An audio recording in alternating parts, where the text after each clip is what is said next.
तो भाई finally Paul हेयमन ने सैमी ज़ेन को एक कमाल का ऑफर दे दिया है और भाई सेथ रॉलिन्स से ज्वाइन करवाना चाहते हैं सैमी ज़ेन को अपनी टीम में। तो दोस्तों क्या कुछ हुआ मैं आपको सब कुछ बताने वाला हूँ, बस अब वीडियो को पूरा देखना। तो दोस्तों सबसे पहले हमारे सेथ रॉलिन्स, ब्रॉन ब्रेकर और पॉल हेयमन की एंट्री होती है। तो सेथ रॉलिन्स भाई रिंग में आके कहते हैं सबसे पहले कि मैं अब विजनरी हूँ, मैं ये हूँ, मैं वो हूँ, मैं सेथ रॉलिन्स। तो अगर तुम रॉक के नीचे रहोगे तो तुम रेसलमेनिया में मेन इवेंट में जीतोगे जिस तरह मैं जीता हूँ। तो फिर वो कहते हैं कि मुझे पता है कि काफी डिफिकल्टी हो रही है आपको कि सीएम पंग के नारे लगाने से, तो तभी भाई ऑडियंस सीएम पंग करती रहती है और मुझे पता है कि आपके लिए ये भी डिफिकल्टी होगी कि आप अभी भी रोमन रेंस के लिए अपनी उंगली नहीं उठा सकते। तो फिर तभी ऑडियंस भाई ओटीसी कहती रहती है। तो फिर वो कहता है कि जो आप यहाँ पर देख रहे हो वो है फ्यूचर WWE कंपनी का। फ्यूचर सीएम पंग या फिर रोमन रेंस की वजह से नहीं चलता है और ना ही जॉन सीना, ना ही कोडी रोड्स और ना ही जे उसो। मेरे साथ में पॉल हेयमन और साथ में ब्रॉन ब्रेकर, ये है फ्यूचर WWE कंपनी का। तभी यहाँ पे भाई सैमी ज़ेन की एंट्री हो जाती है और जैसे भाई सैमी ज़ेन रिंग में आ जाते हैं तो फिर तभी सेथ रॉलिन्स कहते हैं कि वेलकम है भाई तुम्हारा, काफी समय से तुम बाहर थे तो फाइनली अब तुम यहाँ पर आ गए हो। तुम्हें मंडे नाइट रॉ में देख के काफी अच्छा लगा, बाकी तुमने रेसलमेनिया को देखा? और सैमी ज़ेन कहते हैं कि हाँ देखा मैंने रेसलमेनिया। तो फिर कहता है कि हम काफी लंबे टाइम से दोस्त हैं, तुम्हारा मैं फेस अच्छे तरीके से जानता हूँ और काफी लंबे टाइम से जानता हूँ और ये तुम्हारे साथ जो ये है बंदे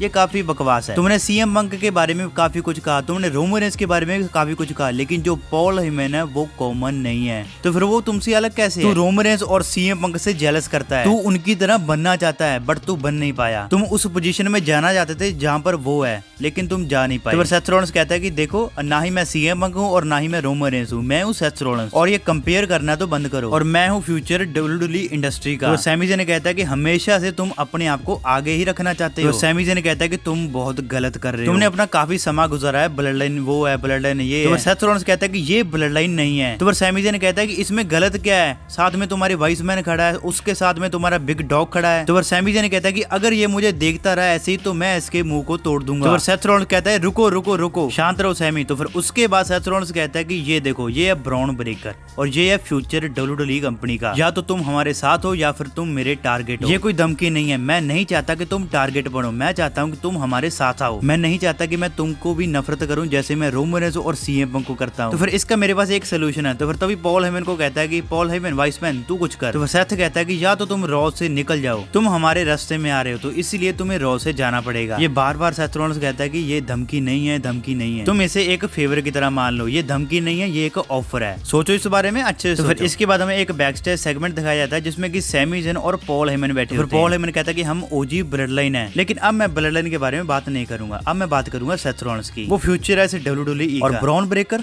कुत्ता है उसका, वो हमेशा सेथ रॉलिन्स के साथ ही रहेगा और वो तुम्हारे साथ एक मैच लड़ना चाहता है। तो देखो अगर तुम स्मैकडाउन में चले जाओगे तो सेथ रॉलिन्स तुम्हें एक बहुत बड़ा फेवर देगा। जैसे तुम स्मैकडाउन में जाओगे तो तुम्हें एक फेवर मिलेगा, तुम रैंडी ऑर्टन और जॉन सीना जो भी जीतेगा तुम उनसे फाइट करोगे अनडिस्प्यूटेड चैंपियनशिप के लिए। और वो सेथ रॉलिन्स समझता है क्योंकि तू भी WWE का फ्यूचर है, वो तुम्हारे परिवार के बारे में सोचता है, वो तुम्हारे बच्चों के बारे में सोचता है। तो या तू जी सकता है फ्यूचर में या तो फिर तू अभी तू मर सकता है। तो फिर इतना कह के पॉल हेयमन वहां से निकल जाता है। तो फिर शायद से भाई आपको सैमी ज़ेन और ब्रॉन ब्रेकर का शायद से आपको मैच देखने को मिल जाए। तो फिर इसके बाद एक बार फिर से इनका सेगमेंट होता है मेन इवेंट में जिसमें कि भाई सेथ रॉलिन्स आते हैं रिंग में। सेथ रॉलिन्स सबसे पहले भाई सैमी ज़ेन को बुलाते हैं कि भाई आजा, तुम्हारा जवाब सुनने से पहले मैं तुझे कुछ बताना चाहता हूं। देखो हम लोग बहुत टाइम से एक दूसरे को जानते हैं, मैं नहीं चाहता कि तुम्हारे साथ कुछ बुरा हो। मुझे पता है तुम ब्रॉन को पसंद नहीं करते, तुम वाइसमैन को पसंद नहीं करते, बट रिंग में तुम्हारे सामने आज मैं हूँ। मैं पिछले 20 साल से तुम्हारा दोस्त हूँ और एक अच्छा दोस्त। पिछले हफ्ते मैंने देखा कि तुम रॉ में आए, जे उसो के साथ तुमने सेलिब्रेट किया, आज तुम आए तो मुझे तो लगा कि तुम मेरे साथ सेलिब्रेट करोगे। देखो भविष्य में सबसे अच्छा मैं हूँ, ये तुम्हें विश्वास नहीं है। देखो मेरे इस बिजनेस में सिर्फ 5 ही दोस्त हैं, उनमें से सबसे अच्छे दोस्त तुम हो। तो जब मैं सबसे पहले फादर बना था तो मैं सबसे पहले मैंने तुझे फोन किया था, मुझे नहीं समझ आ रहा था कि मैं क्या करूँ, लेकिन तुमने मुझे एक अच्छी सलाह दी और प्लीज तुम मेरे अच्छे दोस्त हो तो इसीलिए मुझे अपना फेवर पूरा करने दो। मैं चाहता हूँ तुम स्मैकडाउन में जाओ, वरना अगर तुम यहाँ पर रहोगे तो तुम्हारे साथ बहुत बुरा हो सकता है, तो इसीलिए मैं नहीं चाहता कि तुम्हारे साथ कुछ बुरा हो। तो फिर सैमी ज़ेन की बारी आती है। सैमी ज़ेन कहते हैं तो फिर जो कुछ भी तूने कहा वो बिल्कुल सही है, मुझे पता कि हम काफी अच्छे दोस्त हैं, हमारे बच्चे दोनों के काफी करीब हैं, काफी अच्छे दोस्त हैं वो, लेकिन जो तूने इस रिंग के अंदर कही वो मुझे लगता है कि तुम मेरे साथ एक गेम खेल रहे हो। मुझे पता है तुम मुझसे काफी अच्छे हो, मुझे पता है कि तुम इस बिजनेस में मुझसे तो काफी अच्छे हो, तुम्हें पता है कि कौन से कार्ड को कब प्ले करना है, तुझे सब कुछ पता है। तुम कहते हो कि तुम मुझे चैंपियन देखना चाहते हो, जो तू मुझे धमकी दे रहा है दोस्त ऐसे नहीं करते। तुमने कहा कि अगर तुम मेरे साथ नहीं आए तो तुम मेरे निशाने बन जाओगे, लेकिन मैं निशाना 1000 बार बनाऊं, मैं ये निशाना झेल लूंगा, लेकिन अगर मुझे कोई ब्लैकमेल करे ये मैं नहीं झेल सकता। मुझे तुम्हारे जैसा कोई धमकी नहीं दे सकता। मैं अपने दम पे WWE चैंपियन बनूंगा और मैं ये बिल्कुल सही तरीके से जीतूंगा, अपने दम पे जीतूंगा। तो देखो मैं तुमसे बहुत प्यार करता हूँ, तू एक अच्छा दोस्त है, बट